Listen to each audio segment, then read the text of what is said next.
Hello, gorgeous ladies. It is Camille here from Prioritize Love and Next Level Women. And I'm so excited to be chatting with the amazing Peta April. She's a relationship expert and a breakup recovery expert. So welcome on the call, Peta. So great to see you. Always a pleasure, Camille. Absolutely. Looking forward to having a chat today. Now, the topic we're going to explore is such a big theme. It's when I work with my clients, often what comes up is around letting go of someone from the past. So it could be a recent breakup, or it could be someone, a woman's had a relationship with quite a while ago, but she's still emotionally, there's still an emotional bond there. So what do you think is the big reason why women tend to find it really hard to let go of a past relationship? It can be very difficult, and certainly in my personal experience, I've had so many really painful breakups and had so many really prolonged recoveries. And so I'm excited to tell you and share with you and your ladies some advice about how to shorten that quite a bit. And this is a really important topic as well, because in my experience, what I've seen is that there's actually no other block to manifesting a new partner or having a new relationship that is bigger than holding energetic and emotional space for an ex. It's so important. It's literally almost impossible to enter into a new relationship if your focus, your heart, your mind, your emotions are still connected to somebody else. So I'm so glad that we're talking about this today, and we'll dive into more of the reasons why it's difficult and what we can do about it. Yeah. Awesome. So what is the first step that you think that is absolutely crucial to go through, the first stage around that real letting go? So for example, like there are quite a few clients I'm currently working with, and they know mentally that this person isn't actually the right person for them anymore, like for various reasons, but they mentally they have made the decision that the relationship isn't serving them anymore. But it's still it's not black and white, because the emotional attachment is still there, and also the what can happen, because there's no one else that has turned up. It can be tempting to still be in touch with the ex, or still have that fantasy around what could have been. So can you share your take on what that first step needs to be around that part of it? Yeah, absolutely. One of the things that I discovered, and it's a little bit different for everybody, which is why there's not sort of like a one size fits all approach to this, because what I've noticed is that we bond with someone on a number of different levels. So obviously we can bond with someone physically. They can be in our physical environment. We can have that physical connection. We also bond with people mentally, all right? And so often if you find your ex is continuing to pop into your thoughts all the time, it's likely that there's a mental connection there, or a subconscious connection there is another way that we can bond with someone. And that's common through subconscious patterns that we talk about in terms of like attracting from childhood wounds and patterning as well. We bond with people emotionally, and then we also bond on an energetic and spiritual level, which is, you know, if sometimes you think like for no reason you see some kind of like sign or something that's synchronistic, that's just really odd, and your ex is popping back into your thoughts again, sometimes that can be an energetic or spiritual bond. So there's a whole number of different levels that we need to go through that we can stay bonded with someone. And you might have cleared or released some of those levels, but if there's one of them that you're still attached to, it makes it very difficult to let go. But first and foremost, to answer your question, Camille, the challenge that I see most women doing is they are continuing to allow their ex to be reactivated in the physical level. So they're not disconnecting from social media. They're still staying in touch with their ex. And no wonder, like, you can clear all of those other energetic and, you know, mental levels and emotional and spiritual, but if the ex is still somehow in your environment, on your phone, you're still looking, you're still intentionally thinking about them, of course they're going to be reactivated and you're not going to be able to let go. It's literally like a detox. Like that person's been an addiction, and you literally have to go cold turkey. Every single breakup coach will say it needs to be a minimum of 30 to, I would say, 90 days in order to completely detox before you have the possibility of somehow, if you've got, you know, children or a business together or something, of being able to have contact with them without it reactivating the old feelings of the relationship. So what you're saying is it's really important to not still message them every now and again, or check their social media. So it's really important to just go cold turkey, have a proper break from being in touch with them in any shape or form. Well, it depends on how quickly you want to get over them and how quickly you want to manifest someone new. If you don't, not bothered about that, and you don't mind those little repeated micro heartbreaks and emotional traumas going on and on and on and on for months and often years and years. I've had some clients that have literally held emotional space for a guy for over 10 years because of this reason. So if you want to be intentional about it and move forward with your life, you have to do a full detox. Complete, yes, full absolutely, detox. Absolutely agree. And with that, let's say that first 30 days stage, what are some of the things a woman can do to support herself throughout that quite tough detox stage of letting go? What are some of the things that she could maybe do to support herself? There are a lot of things. It has to be a commitment to yourself. Like, often people think like something outside of them can happen that will make this process easier, or maybe maybe he'll change his mind, or maybe, you know, I still don't have closure. There's still some things that I need, and no matter how much you sit down and talk about it, no matter how much you wait, you know, and hope that things will be different, we never ever get closure. No one ever, like, even if your ex said, right, let's go away for the weekend and sit down and talk for 3 days straight about what went wrong in the relationship so you can have closure, you'll still walk away from that without closure, right? There's literally no such thing as getting closure from someone else. It's only your decision. That's right? That's such a powerful message. It has to be your decision. You have to take ownership of it.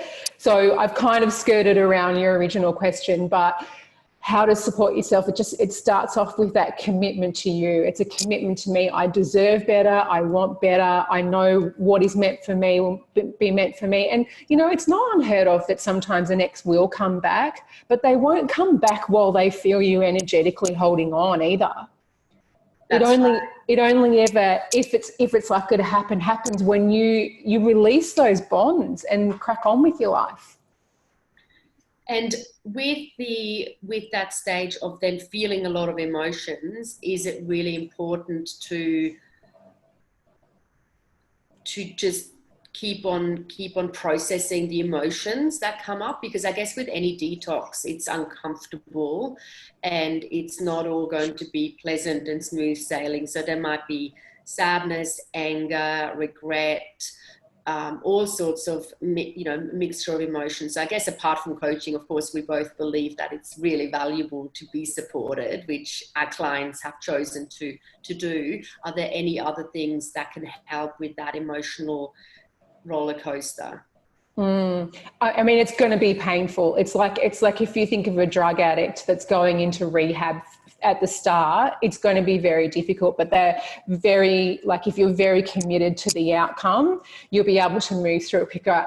In my Release Your Ex, Reclaim Your Life course, I have a 7-step system that helps you release in the physical, then in the mental, in the subconscious, in the emotional, in the energetic and the spiritual level. And when you can, it helps you to move through those phases of grief and anger and manage the emotions and come out the other side feeling really empowered because you understand what the whole purpose of that was. You feel really at peace and at ease with why it happened, what you were meant to learn, what the actual gift in this situation was.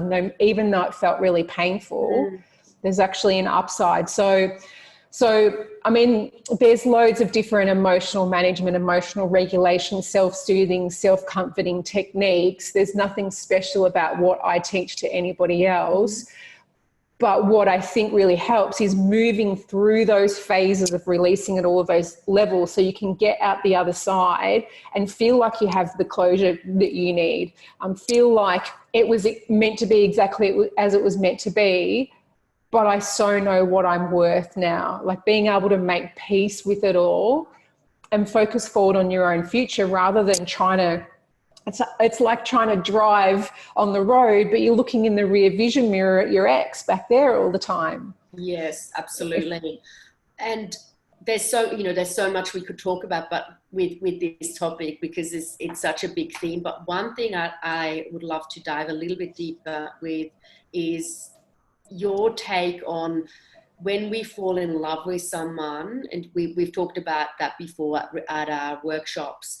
What we think love is often not necessarily love. So this, the specific guy that really created that real intense crazy love connection that we may have felt, and then the relationship didn't work out. Is it important to also get really clear on why we were attracted to that kind of relationship or that kind of dynamic? What's your take on that?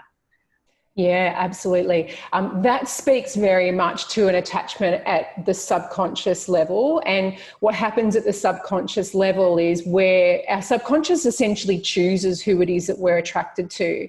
Our attraction gets activated at a subconscious level because we identify certain aspects in certain partners. And that creates that really powerful feeling of chemistry. Inexplainable chemistry, the butterflies. It's not necessarily a good indicator of love. It is an indicator that my subconscious is identifying this person could finally potentially love me in the way that I always wanted to be loved and heal all of my childhood wounds that are being activated. But consequently, that's why these connections feel like such a powerful roller coaster of emotions, and it feels so powerful. You think, this has to be my person. It can't possibly be this strong a feeling I have for them and them not be my person, but it's actually misleading. And I love that we touched on that, because there was this one guy years and years and years ago that I really felt like he was the one. I really was convinced, and he ticked all the boxes, and then long story cut short, he ended up being with someone else, and it took me at the time, I think it took me a couple of years to get over it, and I just was so convinced that he was the one for those reasons probably that you've just talked about. So I think a lot of women I coach there is a bit of a pattern of, but it was just so, we just had this deep connection, it was just so amazing, and they keep on questioning whether it's really whether it is really the right thing to let go, even though logically they know it is. And that's pretty much what you're saying. That's why it is so hard, because they triggered a certain pattern in us. Mm-hmm.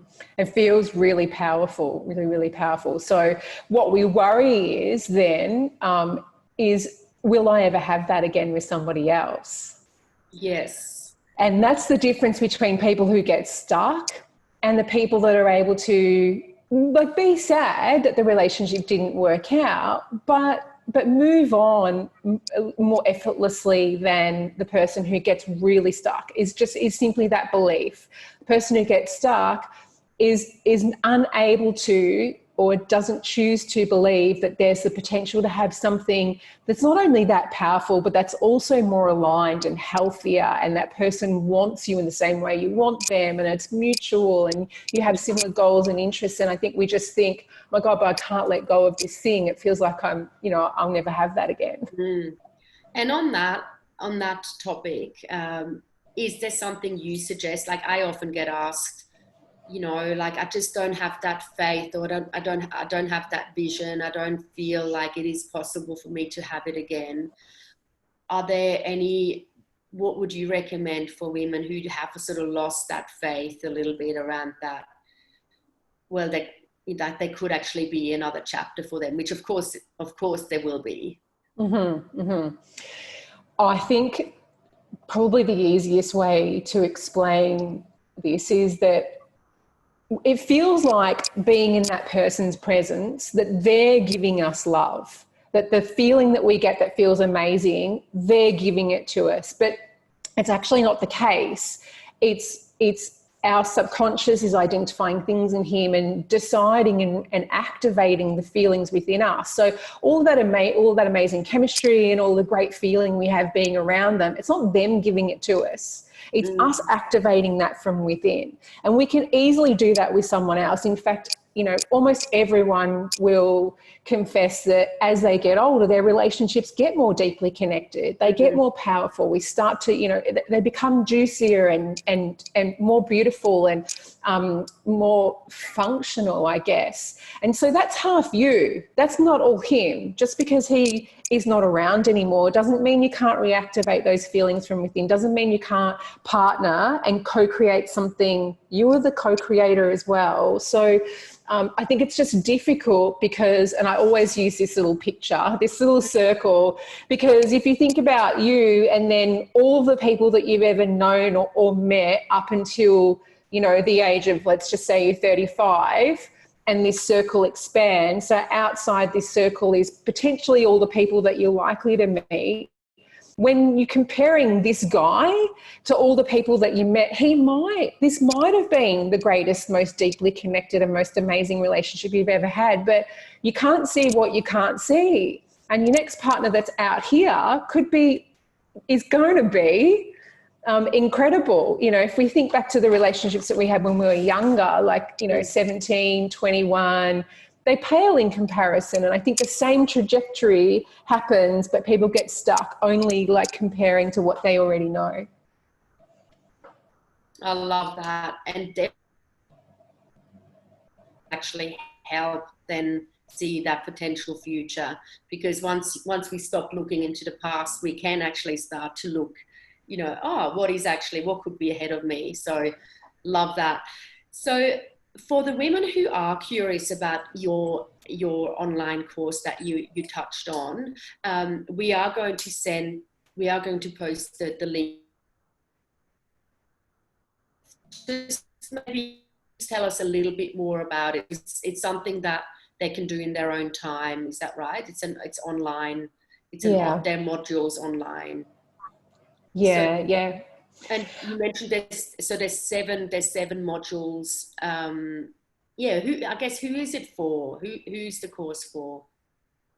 So I actually created this course with myself in mind, to be perfectly honest. Like, with all of those devastating breakups that I went through and all of those years where I was just so deeply, powerfully attached to someone and just couldn't quite let it go, I created this. And I've also obviously attracted many clients that have this same experience as well. So tried and tested so many different methods and practices and processes and developed this formula of releasing at these certain levels. So the course is a 7-module course. You could literally get it done in 7 days if you wanted to, though you could take as little or as long as you like. All of the material is accessible online. It's lifetime access. So there's beautiful recorded, guided NLP processes to help release at some of the levels that are difficult for us to release ourselves, like the emotional and the energetic and reprogramming in the subconscious. So there's lots of really awesome neurotechnology and to help people release at the levels that they're stuck, that they might not realize that they're stuck at or might not be able to release themselves. And it's called Release Your Ex, Reclaim Your Life. The feedback on that course has been amazing. So, and it's really affordable. So I would highly encourage anyone who's feeling really stuck with regards to an ex to check it out for sure. Beautiful. And before we wrap up, I guess any last words of wisdom for someone who is in that real deep painful place of feeling that stuckness, like what, you know, anything that you want to say just to wrap up, any last words of encouragement? Yeah, okay. Can I tell a little story before we Oh, finish? absolutely. So often we think of our ex, and the reason why it's so difficult to let go is because we know all of these special qualities about him. Like, we know him intimately. We've had this beautiful, deep connection. Parts of us have felt seen and loved in a way that we've never had before, right? And so he feels like a one-of-a-kind, unique, really special person that we feel like we'll never be able to find again. But the reality is, if you think about like all the men in the world as all of the pebbles on the beach. Have you been to Nice? Yes, I The have. Pebble Beach in Yes. Nice. Okay, so if you think of like all the men in the world as a pebble on the beach at Nice, if you go through all of those pebbles, like 10 of them are going to be your ideal man. Like, there's not just one soulmate. So let's just say we found those 10 pebbles on the beach at Nice that are all potentially fit your criteria of your ideal partner. What makes any of those 10 different from the others? It's the fact that you chose one, right? So just like when you go to a crystal shop and you decide which crystal you're going to choose, and you take your crystal and you look at it and you know it intimately and it's super special, and it might have like supported you through really difficult emotional times, or it might have been gifted by someone really special. That crystal becomes special to you because you know it intimately and because you chose to make it yours. And it's the same with men. That pebble on the beach, it's of course you know it intimately, and you chose that to be your object of affection and attention and activate those feelings of love within. But there are many other men that can still do that, and surprisingly even better, right? So what I just want to remind all the ladies is there is an abundance of amazing men who you will have an amazing chemistry, partnership, deep connection, aligned vision for the future. There's an abundance of men out there. You just have to start believing in it. I love that. I love that. And it's so true. We chose that one person. We chose to see the best in them, you know, because none of them are perfect, right? Like, we chose to project all that stuff onto them, chose to experience certain things, and we can choose to do that again. Love it. Well, thanks so much. Thanks so much. We will definitely share your link as well as your Facebook group as well, if the women would like to find out more about you and what you do, and your website. And we'll definitely reconnect again in the near future. Thanks for your time. You're welcome. Thanks, Camille.